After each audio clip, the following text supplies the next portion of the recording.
allant sur les réseaux sociaux, j'ai pris connaissance d'une ville à l'intérieur de l'Afrique du Sud, donc une ville en Afrique interdite aux Noirs. Et la ville s'appelle Orania. Je vous laisse avec le reportage de cette personne qui est allée visiter cette ville en question. Et on va commenter la vidéo juste après. J'infiltre la ville interdite aux Noirs en Afrique du Sud, là où les non-blancs n'ont pas le droit de vivre, d'étudier ni même de se faire soigner. Une fois arrivé dans la secte d'Orania, j'ai été redirigé vers une sorte de faux office du tourisme et j'ai été forcé de prendre un guide gratuit qui va me suivre pendant toute la visite, comme en Corée du Nord, pour pas que je filme des choses compromettantes ou que j'aille poser des questions aux habitants. Ils ont direct flairé que j'étais journaliste, donc là je suis mal barré. Donc là le gars il me fout tout seul à l'arrière de sa camionnette, il enfile son petit micro pour me balancer que de la propagande à la gueule. Il commence la visite en me disant qu'ils sont pas racistes et que les vrais racistes c'est les Noirs. Ça annonce la couleur. Il enchaîne en me montrant le magasin de vêtements d'Orania. Il y a 2 entrées différentes pour les hommes et les femmes n'ont pas le droit de rentrer dans le magasin de vêtements pour hommes ni d'acheter des vêtements là-bas. Ok. Ici on peut tranquillement acheter des t-shirts pour enfants avec des photos des complices de l'apartheid. C'est des tarés, bienvenue dans les années 1700. D'ailleurs dans les magasins tous les jeux pour enfants étaient basés sur la religion protestante. J'avais l'impression d'être chez les Mormons. Ils ont même leur propre monnaie qui s'appelle la Aura, qui n'existe que à Orania. Ils ont leur propre banque centrale, ils ont leur propre école interdite aux Noirs et même leur propre hôpitaux. C'est-à-dire si vous êtes noir ou juif et que vous êtes en train de mourir, vous pourrez même pas vous faire soigner là-bas. Ils ont même leur propre police. Ici, la police sud-africaine n'intervient pas. En plus, ici, si vous allez pas à l'église, vous pouvez vous prendre un avertissement. La ville a été fondée par l'un des fils de l'architecte de l'apartheid. Après quelques années de la libération du pays par Nelson Mandela, il a acheté 8000 hectares de terre auprès du gouvernement pour créer sa ville et ne jamais se mélanger avec les Noirs. Aujourd'hui, pour être résident d'Orania, il faut suivre une procédure de recrutement très stricte. Il faut passer toute une série d'entretiens et il faut être blanc, de culture afrikaner et être chrétien protestant. C'est-à-dire si vous êtes noir, juif ou musulman, vous pouvez tracer votre chemin, même les catholiques. Vous pourrez jamais vivre ni même travailler ici.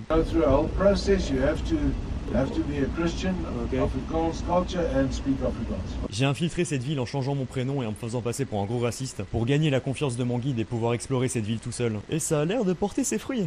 J'infiltre la ville interdite aux Noirs en Afrique du Sud, là où les non-blancs n'ont pas le droit de vivre, d'étudier ni même de se faire soigner. Une fois arrivé dans la secte... Cette vidéo plutôt insolite m'a vraiment étonnée de se dire qu'en Afrique, en 2024, pas dans les années 1900, non, cette vidéo est récente. En 2024, il existe une région en Afrique du Sud, Orania, interdite aux Noirs. Lorsqu'on dit interdit aux Noirs, ce n'est pas quand les Noirs rentrent, non, c'est interdit. Aucune personne de couleur ne peut entrer dans cette ville. Même si vous mourrez, vous saignez devant la frontière d'Orania, personne ne va vous toucher. Ils ont leur propre monnaie, ils ont leur propre système de compte, ils ont leur propre police. La police sud-africaine n'a pas le droit d'interférer dans les affaires d'Orania. C'est incroyable. Est-ce qu'on peut avoir les images du drapeau d'Orania, s'il vous plaît? C'est un drapeau plutôt enfantin, on peut dire comme ça. Il est orange et bleu et il y a un enfant qui se replie les manches parce que soi-disant, c'est eux qui ont bâti l'Afrique du Sud et que sans les Blancs, l'Afrique du Sud ne serait pas ce qu'elle est aujourd'hui. Vous avez une opinion sur... Ce qui n'est pas tout à fait faux. Oui, ce n'est pas tout à fait faux, mais quand même. Ce qui n'est pas tout à fait faux, mais ce qui n'est pas bon aussi, c'est d'imposer aux autres vos choix. C'est un peu toujours dans cette histoire des homosexuels. Ok, d'accord, vous ne pouvez pas leur imposer des choix. Laissez-les libres de faire ce qu'ils veulent, de choisir ce qu'ils veulent. Mais eux, en contrepartie non plus, ne vont pas imposer leur choix aux autres. Donc, moi, c'est quand même assez choquant. Vous venez sur un territoire où, même si vous dites que c'est vous qui avez amené l'esprit de l'infrastructure, moi, je n'appelle pas ça forcément évolution. Vous avez mis de l'infrastructure, d'accord. Européenne, parce qu'il y avait déjà des infrastructures africaines exactement. Ici.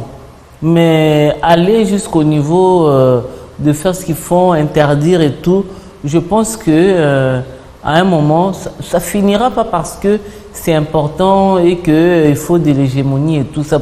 Non, ça finira seulement de soi-même parce qu'ils se rendront compte que ils sont comme les doigts de la main. Un seul doigt ne peut pas nettoyer tout le visage.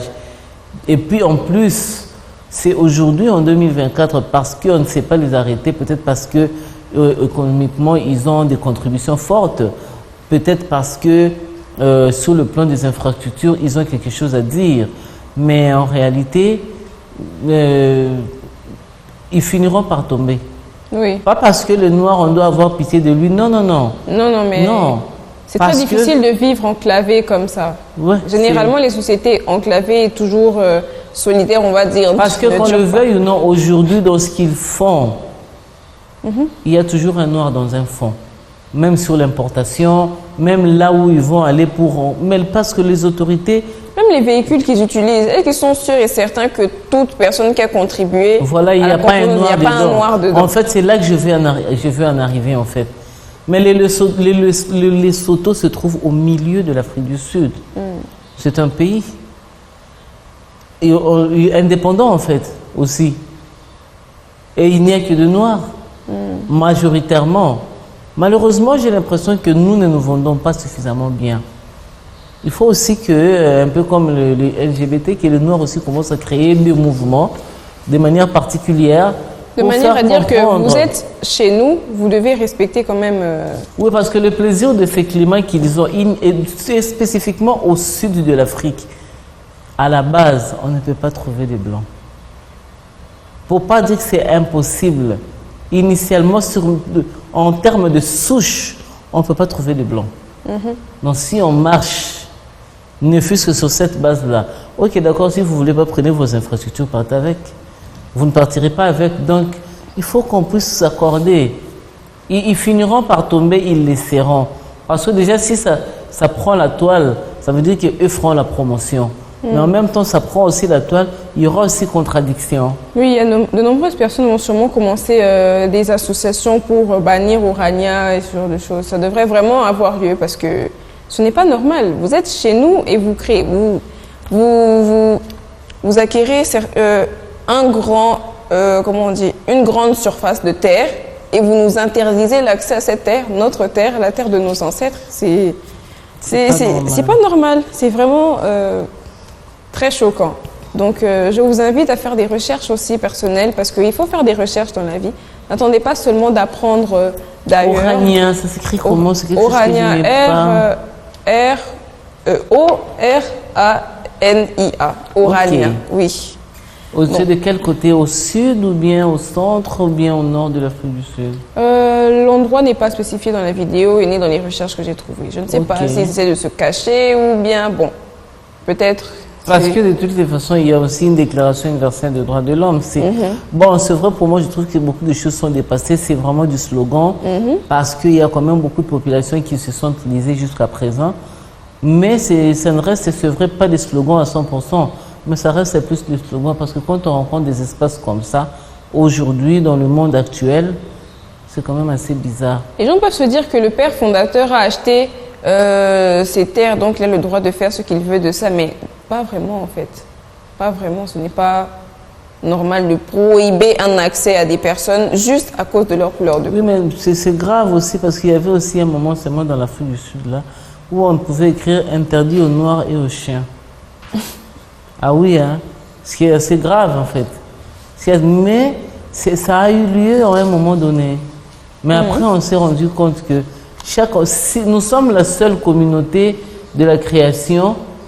Je ne sais pas, à moins que je ne m'abuse, parce qu'on ne sait pas trop comment les animaux communiquent. Mais nous communiquons, nous avons des langages et des langues. On observe un peu les animaux domestiques, on regarde comment ils font.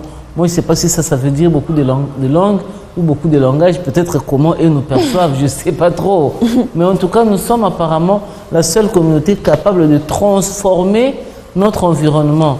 Si nous-mêmes, pour des histoires d'ici-bas, exiger aux gens d'aller à l'église, sinon on va faire ceci, et après, au final, vous ne savez pas vivre avec les gens qui ont d'autres couleurs, juste parce qu'ils ont une autre couleur.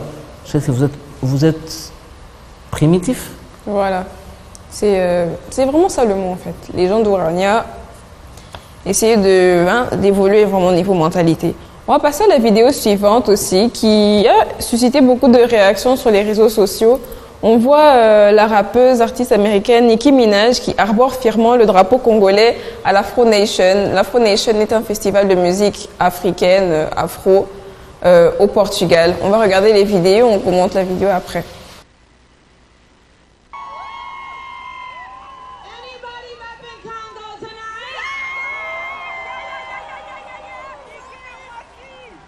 Well, by the looks of things, Congo is a very beautiful